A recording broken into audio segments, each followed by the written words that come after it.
Pues necesitamos mostrar cómo restablecer de fábrica tu POCO Pad.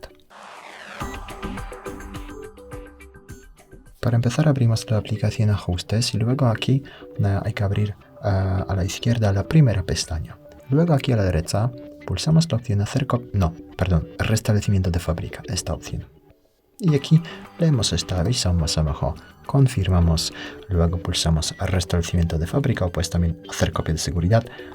Nosotros no vamos a hacer ninguna copia, entonces ahora esperamos 10 segundos, leemos este aviso, esperamos un poquito, pulsamos luego siguiente, esperamos 10 segundos más, luego confirmamos y esperamos.